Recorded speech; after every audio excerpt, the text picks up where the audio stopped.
Hola. Hoy nos vamos a meter en las entrañas de la administración pública española. Vamos a ver cómo se organiza por dentro, quién tiene, digamos, el poder para hacer qué y cómo se maneja todo eso. Órganos administrativos, la famosa competencia, esos temas. Suena bien. Nuestra guía es un texto de referencia sobre el régimen jurídico del sector público aquí en España. La idea no es dar una clase de derecho, es más bien sacar las claves para entender cómo funciona esta maquinaria, pues cómo se reparte el trabajo, quién decide qué, y por qué a veces parece un lío saber a qué ventanilla tienes que ir, ¿no? Queremos entender la lógica que hay detrás. Exacto. Es fundamental. Vamos a mirar desde las piezas más pequeñas, las unidades básicas, hasta los mecanismos más complejos que permiten que la administración, pues actúe. Y que tome decisiones que nos afectan a todos, claro. Claro. Es que entender esto es clave para saber si actúa con eficacia y, sobre todo, si respeta la ley. La base de la confianza, vamos. Muy bien, pues. Venga, empecemos por el principio. Hay conceptos que suenan muy parecidos. ¿Qué diferencia real hay entre una unidad administrativa y un órgano administrativo? Porque a veces se usan casi igual. Pues mira, es una distinción clave para empezar, sí. Las unidades administrativas son, digamos, los equipos de trabajo básicos, lo más elemental. Piensa en una sección, un negociado, un departamento. Grupos de gente con tareas concretas y un jefe común. Vale. Son la estructura interna, como los ladrillos con los que se construye el edificio de la administración. Los ladrillos, me gusta la imagen. Pero un órgano administrativo es algo más. Es una unidad administrativa, sí, pero a la que la ley le da un poder especial. Le da la capacidad de tomar decisiones o hacer cosas que tienen efectos jurídicos frente a terceros. Ajá. ¿Y eso qué significa exactamente? Pues que pueden crear, modificar o quitar derechos y obligaciones a los ciudadanos o a otras entidades. O sea, que sus actos pesan legalmente. O también pueden ser unidades cuya actuación es preceptiva, que la ley obliga a que intervengan en ciertos trámites. Son esos ladrillos, siguiendo con la imagen, que tienen una ventana al exterior, que pueden actuar formalmente en nombre de la administración. Entendido. La unidad es el equipo interno y el órgano es el equipo con poder para firmar y obligar legalmente. Vale. ¿Y crear un órgano nuevo? ¿Es tan fácil como montar un equipo en una empresa? Me da que no. ¿Qué va? Definitivamente no. Crear un órgano administrativo es darle poder público. Y eso necesita formalidades. Bastantes. La norma exige cumplir varios requisitos claros. Primero, definir bien dónde encaja en la estructura general de quien depende jerárquicamente. Lógico. Segundo, delimitar muy bien sus funciones, qué trabajo concreto va a hacer y, sobre todo, sus competencias. O sea, qué poder legal tiene sobre qué temas y en qué territorio. La competencia, ya sale la palabra clave. Y tercero, y no menos importante, asegurar que tiene presupuesto. Los créditos necesarios, dice la ley. Sin dinero, pues no hay órgano que funcione. Claro, como todo. Y aquí viene un punto muy, muy interesante y práctico. La ley prohíbe crear órganos nuevos si sus funciones ya las está haciendo otro órgano. En el mismo territorio y para la misma gente. ¿Ah, sí? Sí. La única forma de crear ese órgano nuevo sería quitarle o limitar la competencia al que ya existía. Se busca evitar duplicidades, el despilfarro. Aunque cualquiera que trate con la administración a veces se pregunta si esta regla se cumple siempre a rajatabla, ¿verdad? Esa es una buena observación. Evitar duplicidades suena genial en el papel, pero la experiencia a veces... Vale, una vez que tenemos esos órganos creados y funcionando, ¿cómo se coordinan? Sobre todo si hay jefes y subordinados, una jerarquía. Pues la herramienta principal para eso son las instrucciones y órdenes de servicio. Los órganos superiores las dictan para dirigir lo que hacen los que dependen de ellos. Pero aquí hay un matiz legal curioso que menciona el texto. Si un órgano inferior incumple una de estas órdenes, ¿Qué pasa? pues que el acto administrativo que dicte saltándosela no es necesariamente inválido de cara al ciudadano. Anda, ¿en serio? Sí. La validez del acto, en principio, se mantiene. Eso sí, el funcionario o responsable que incumplió la orden interna se puede enfrentar a responsabilidad disciplinaria. Vaya. Es una forma, digamos, de proteger al ciudadano de las peleas internas de la administración. Curioso. Protege al ciudadano, pero podría parecer que debilita un poco la autoridad del jefe, ¿no? Es un equilibrio delicado. Vale. Eso para la acción. Pero la administración no solo actúa, también tiene que pensar, analizar, ¿no? ¿Qué pasa con el asesoramiento legal? ¿Hay gente específica para eso? Sí, claro. La función de asesoramiento jurídico, la función consultiva, es crucial y se puede organizar de dos maneras principales. Una es crear órganos consultivos específicos, separados, como el Consejo de Estado o los consejos consultivos de las comunidades autónomas. Estos tienen autonomía respecto a la parte de la administración que toma las decisiones, la administración activa. Su trabajo es dar dictámenes independientes. Vale, como asesores externos, pero internos, por así decir. Algo así. La otra vía es usar los servicios jurídicos internos de la propia administración, los abogados de la casa, vamos. Pero aquí la ley es muy exigente para proteger su objetividad. Estos servicios, aunque estén dentro, deben actuar con independencia funcional. Independencia. ¿Dentro de la jerarquía? Exacto. No pueden recibir instrucciones ni depender jerárquicamente de los órganos que han preparado las normas o los actos sobre los que van a opinar. Y para reforzar esa imparcialidad, la ley dice que deben actuar de forma colegiada, o sea, mediante decisiones conjuntas de varios letrados. Entiendo. Garantizar esa independencia real en la práctica, es todo un desafío, claro. Me imagino. Mantener la objetividad cuando quien te pide el informe es tu jefe directo, complicado sí. Llegamos ahora a lo que parece el concepto central, la madre del cordero, la competencia. ¿Qué es exactamente y por qué es tan importante? Totalmente. La competencia es el corazón de todo esto. Es básicamente la medida del poder que la ley le da a cada órgano. Define qué puede hacer, sobre qué temas, en qué territorio y, a veces, cuándo. Es como el permiso para actuar que le da la ley. El permiso para actuar, me gusta. Y aquí hay una regla de oro, fundamental. La titularidad de la competencia es irrenunciable. Irrenunciable. Sí. El órgano al que la ley le asigna una competencia no puede decir, esto no me interesa, que lo haga otro. No puede renunciar a ella, tiene que asumirla. Es una garantía para el ciudadano, ¿sabes? Que sabe o debería saber a quién le corresponde cada cosa. Vale. El dueño de la competencia no puede renunciar. Exacto. Pero ojo, una cosa es quién es el dueño nominal de la competencia, la titularidad, y otra quién la ejerce en la práctica. Y aquí entra la flexibilidad. El ejercicio de la competencia, o sea, quien hace realmente las cosas, sí puede moverse o modificarse. Hay mecanismos legales para eso. Ah. Normalmente la ejerce el titular, claro, pero la ley permite excepciones, pues para adaptarse a las necesidades, para buscar más eficacia o especialización. Aquí está la clave de la gestión del día a día, supongo.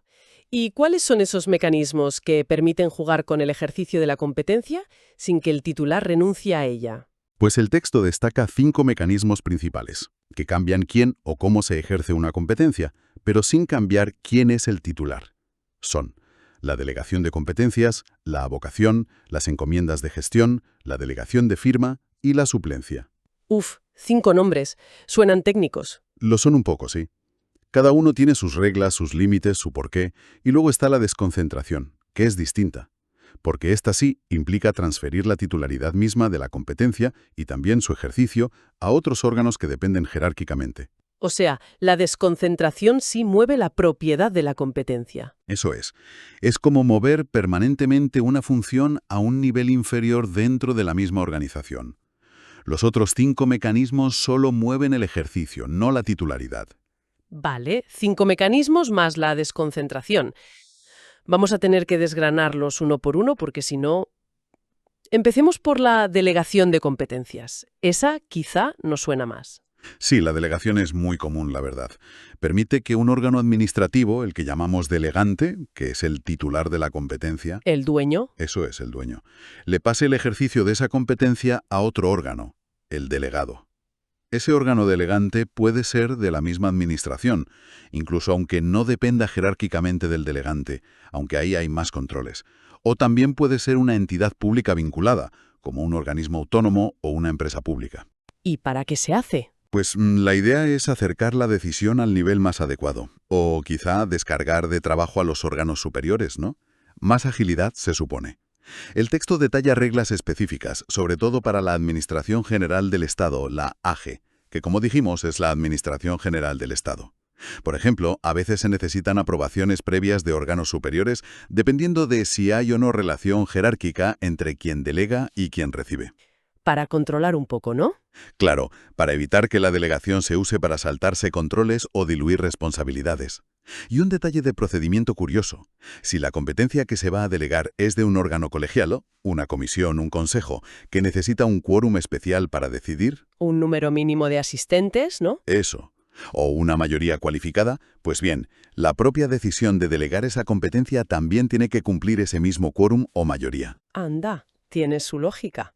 Si decidir el fondo es importante, decidir quién lo decide también. Exactamente. Es una garantía de que la delegación es una decisión importante y meditada por el órgano. Vale. ¿Y hay límites? Hay cosas que un órgano nunca puede delegar, por mucho que quiera simplificar. Sí, los hay, y son límites muy importantes, porque protegen funciones esenciales del Estado o garantías básicas para todos. La ley prohíbe expresamente delegar ciertas materias, por ejemplo, los asuntos que se refieren a las relaciones con las altas instituciones del Estado, ¿Cómo cuáles? pues la jefatura del Estado, la presidencia del Gobierno, las Cortes Generales, Congreso y Senado, o las presidencias y parlamentos de las comunidades autónomas. Son competencias tan centrales que las tiene que ejercer directamente el titular. No se pueden pasar. Entendido. Tampoco se puede delegar la potestad de dictar normas generales como los reglamentos. Eso tiene que hacerlo el órgano al que la ley le ha dado ese poder normativo. Lógico. Y esto es muy importante para los ciudadanos.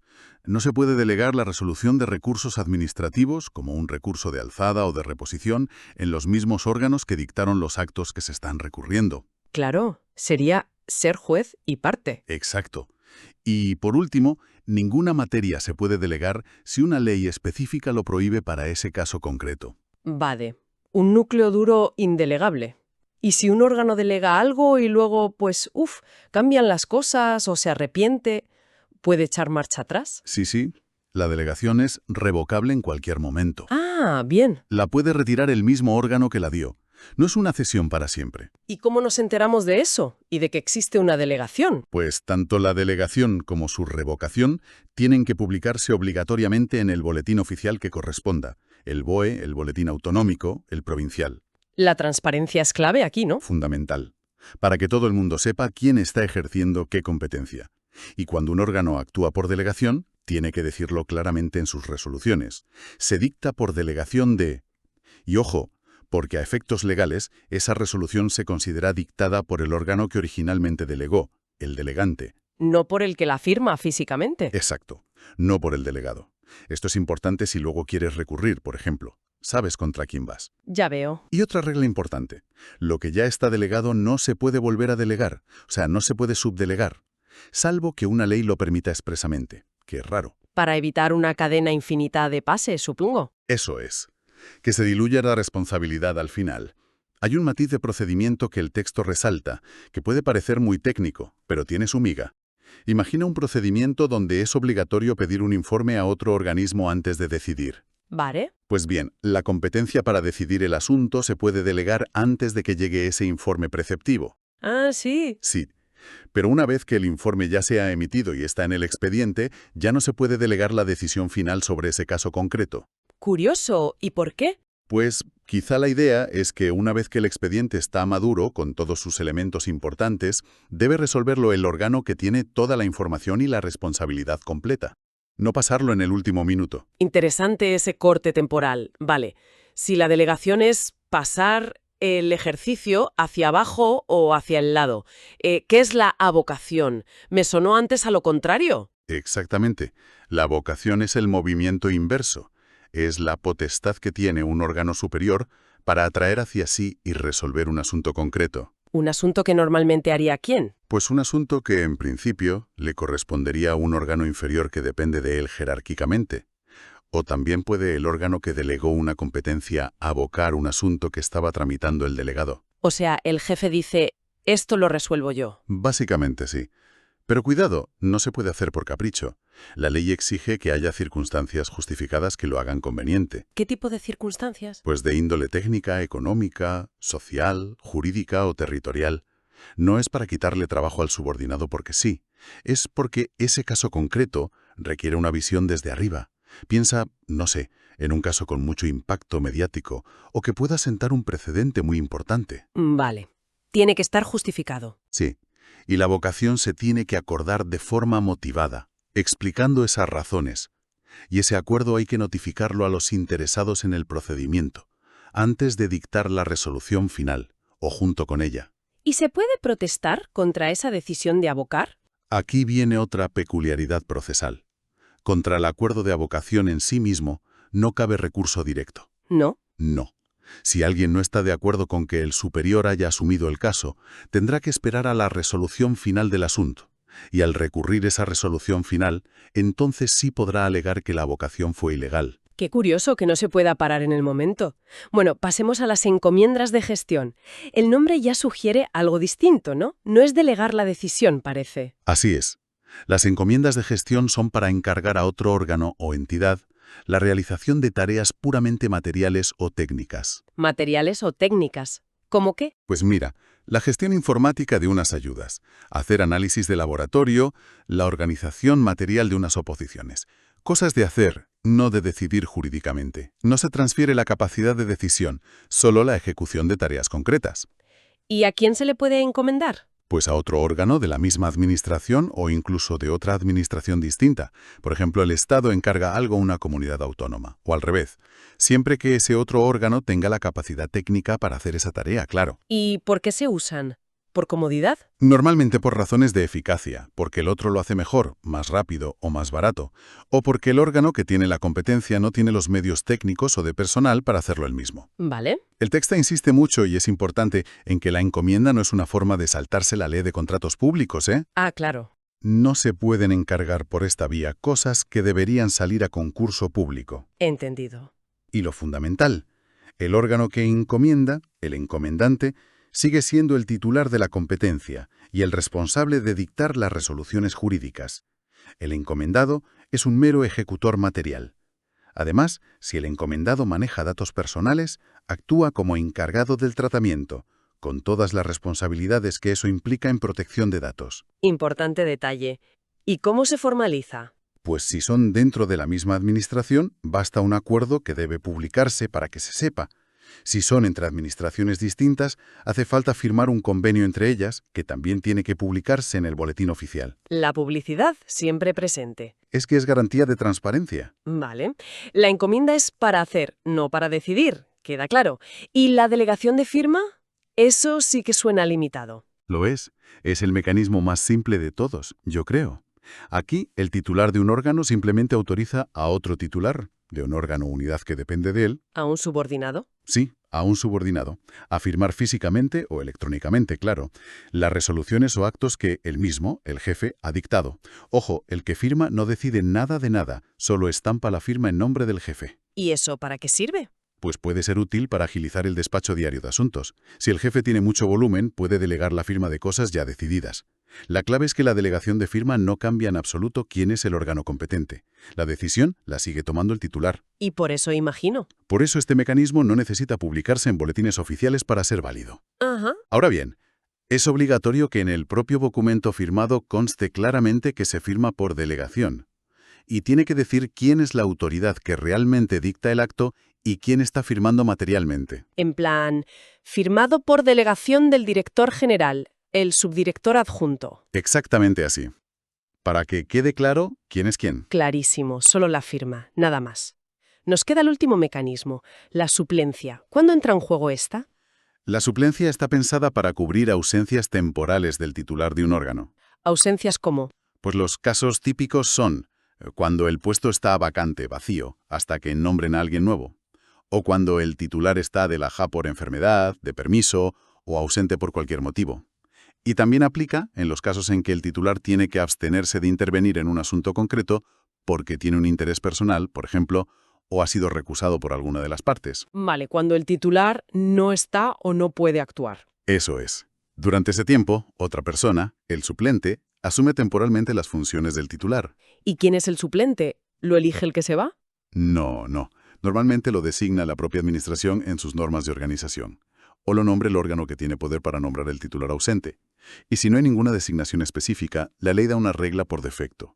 Suple el titular del órgano administrativo que sea el jefe inmediato del que está ausente. El jefe del jefe, digamos. No, el jefe directo del órgano cuyo titular falta. Ah, vale, el superior jerárquico inmediato. Exacto. Y, al igual que la delegación de firma, la suplencia no cambia la competencia del órgano. El órgano sigue siendo el mismo, solo que actúa otra persona física temporalmente. Y tampoco necesita publicarse, imagino. Tampoco. Pero sí es obligatorio que en las resoluciones o actos que se dicten durante la suplencia se diga. Tiene que constar esa circunstancia, indicando quién es el titular del órgano y quién está actuando como suplente. Algo como se dicta en suplencia de fulano por mengano. Justo. Especificando quién es el titular ausente y quién el suplente que actúa. Perfecto. Pues cubiertos los 5 mecanismos de gestión. Ahora, con todo este lío de reglas sobre quién puede hacer qué, ¿qué pasa si surgen dudas o directamente conflictos? Por ejemplo, si un órgano recibe un asunto y piensa, esto no es mío, ¿qué hace? Buena pregunta. Si un órgano cree que no es competente para resolver algo que le llega, por la materia, por el territorio, no puede simplemente decir, ahí te quedas. Tiene la obligación de remitir el expediente directamente al órgano que él considere que sí es competente. Y ya está. No, y muy importante, debe notificar esa decisión a los interesados en el procedimiento, para que sepan dónde está su asunto ahora. Vale, al menos te avisan. Pero los ciudadanos o interesados no son solo espectadores pasivos, ¿eh?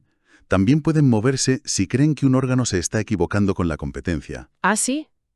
¿Qué pueden hacer? Pues pueden pedirle al órgano que está llevando el caso que se declare incompetente y lo mande al que ellos creen que es el correcto. O al revés, pueden ir al órgano que creen que sí es competente y pedirle que reclame el asunto al que lo está tramitando mal. O sea que hay vías para intentar corregir errores de competencia. Eso está bien. Sí, hay mecanismos. ¿Y si el problema es que 2 órganos se pelean por un mismo asunto? Uno dice es mío y el otro no es mío. O al revés, ninguno lo quiere, el conflicto negativo. Para eso existen los conflictos de atribuciones. Pero el texto establece condiciones muy claras para que pueda plantearse un conflicto de estos de forma oficial. A ver, Solo pueden surgir entre órganos de una misma administración pública, no entre Estado y comunidad autónoma, por ejemplo. Eso es otra cosa. vale, dentro de la misma casa. Exacto. Y además, esos órganos no deben tener una relación jerárquica directa entre sí, porque si uno manda sobre el otro, pues se resuelve el superior y se acabó el conflicto. Lógico. Y la última condición, solo se pueden plantear sobre asuntos que todavía no hayan terminado, sobre procedimientos que estén en curso. Antes de que haya una decisión final. Eso es un mecanismo para resolver peleas internas antes de que haya una decisión final que afecte al ciudadano. Quien resuelve ese conflicto ya dependerá de la estructura de cada administración. Bien, creo que hemos cubierto bastante terreno, ¿eh? Queda claro que la organización interna de la administración y cómo se reparten las tareas es un sistema complejo, lleno de reglas precisas, pero que intenta seguir una lógica, ¿no? Para ordenar quién hace qué, con qué poder y bajo qué controles. Sí. Desde las unidades básicas hasta estos mecanismos flexibles, como la delegación o la encomienda. Todo busca un equilibrio, parece. Así es. El objetivo último de todo este entramado de normas es garantizar principios fundamentales. La seguridad jurídica, que sepamos a qué atenernos, la eficacia y eficiencia en el uso de los recursos públicos, aunque bueno, a veces la realidad chirría un poco con eso. Ya. Y la responsabilidad por las decisiones que se toman.